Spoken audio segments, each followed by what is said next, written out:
Good morning students. Yesterday we studied about osmosis. Osmosis में पानी का जो flow है from higher level to lower level. Now we will see again hypotonic, isotonic and hypotonic solution. So जब हम cell को hypotonic solution में रखेंगे जहाँ पे पानी का कॉन्सेंट्रेशन ज़्यादा है तो बाहर का पानी कहाँ पे जाएगा, inside the cell and it will bulge. Isotonic solution में दोनों ही लेवल बराबर होते हैं, इससे पानी ना ही अंदर जाएगा ना ही वहाँ से बाहर आएगा.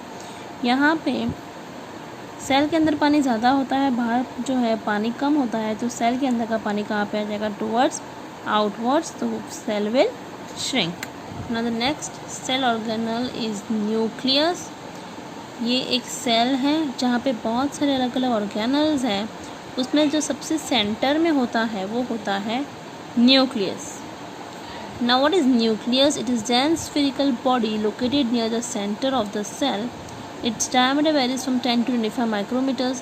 It is present in all cells except red blood cells and sieve tube cells. Okay, nucleus जो है वो सिर्फ red blood cells और sieve tube cells में नहीं होता है. Well developed in plant and animal cells, undeveloped in bacteria and blue-green algae. ये प्लांट और एनिमल सेल्स में वो बहुत ही वेल डेवलप होता है. वेल डेवलप मतलब उसके पास सारी चीज़ें जो होनी चाहिए एक न्यूक्लियस में वो सब कुछ प्रेजेंट होता है, लेकिन बैक्टीरिया और ब्लू अल्गे में वो सारी चीज़ें न्यूक्लियस के पास नहीं होता है. Most of the cells are uninucleated. That means uninucleated means only one nucleus is present and few types of cells have more than one nucleus. Example is skeletal muscle cells. Now we will see the structure of nucleus. Nucleus has a double layered covering called nuclear membrane. Nuclear membrane has pores of diameter about 80 to 100 nm. Now students, nucleus के पास जो है एक covering होता है, ठीक है, जिसको nuclear membrane बोलते हैं. ये जो है मेम्ब्रेन का काम हमेशा यही होता है कि वो प्रोटेक्ट करता है, ठीक है, और इस मेम्ब्रेन के अंदर है छोटे छोटे पोर्स. नाउ न्यूक्लियस के अंदर का जो ये मटेरियल है उसको बोलते हैं न्यूक्लियर प्लाज्म.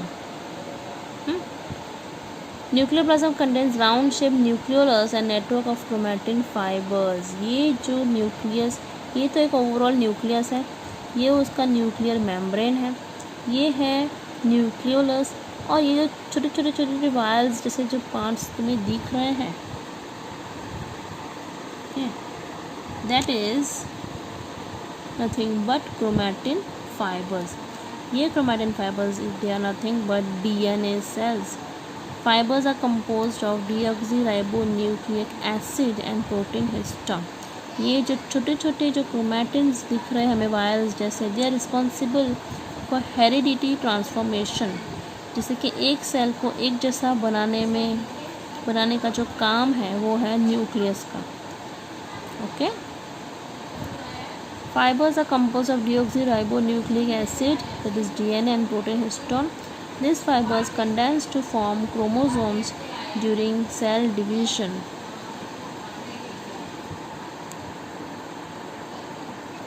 So students, जब हमें एक जैसे सेल्स, जब हमारे बॉडी में जैसे एक जैसे सेल्स बनते हैं, ओके, तो वो जो सेल्स होते हैं उनको एक जैसा बनाने का काम किसका होता है, इन क्रोमैटिन का.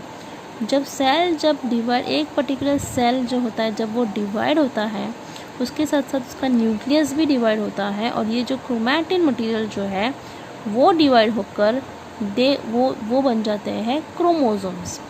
ठीक है, क्रोमोसोम्स वो एक DNA मॉलिक्यूल है जो एक जैसे सेल्स बनाने में मदद करते हैं. मतलब दोनों सेल्स अगर एक जैसे हैं तो दोनों के क्रोमोसोम्स जो है वो एक जैसे होंगे. See look at over here. Chromosomes contain stretches of DNA called genes. Genes transfer the hereditary information from one generation to the next. हमने देखा होगा कि हम जो है हमारे मॉम और डैड से सिमिलर होते हैं. क्यों? Because of this chromosomes, because of this DNA molecules जिसको हम बोलते हैं jeans. Genes transfer the hereditary information from one generation to the next. Now what are its functions? Control of the cell activities like metabolism, protein synthesis, growth and cell division. ये जो growth है, protein synthesis, protein को intake करने का काम, growth का काम, body की ग्रोथ का काम, सेल डिवाइड करने का काम, मेटाबॉलिज्म, जो अंदर की एक्टिविटीज़ होती है सेल के अंदर की, उन सबको कंट्रोल कौन करता है? Nucleus. Nucleolus synthesize ribonucleic acids RNA to constitute ribosomes and it store hereditary information in genes.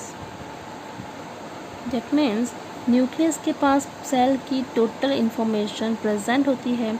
जब सेल डिवाइड होता है तो ये सारी इन्फॉर्मेशन, ये जो जीन्स है एक दूसरे जो सिमिलर बनाता है, वो न्यूक्लियस का काम है. तो वो सारे सेल्स को एक जैसा बनाने में हेल्प करता है.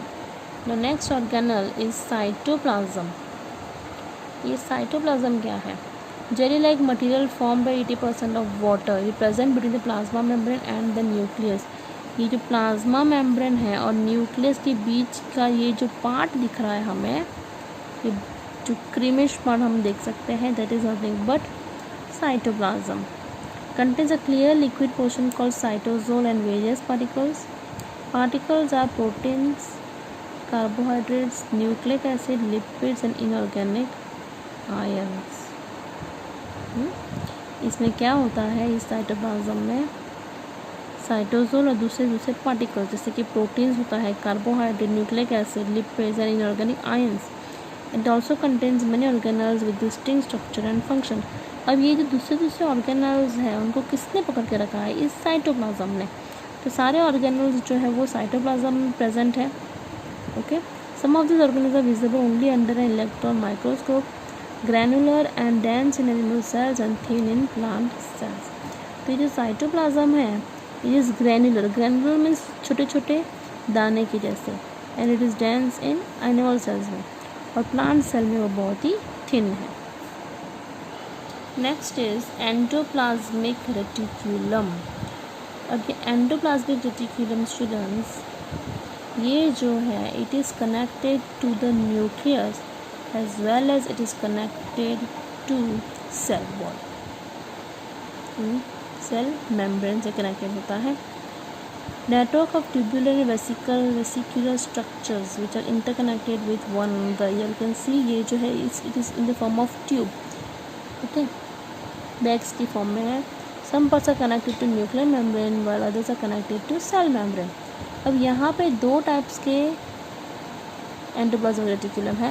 यहाँ पे you can see it is smooth endoplasmic reticulum और एक है रफ एंडोप्लाज्मिक रेटिकुलम. दो टाइप्स है.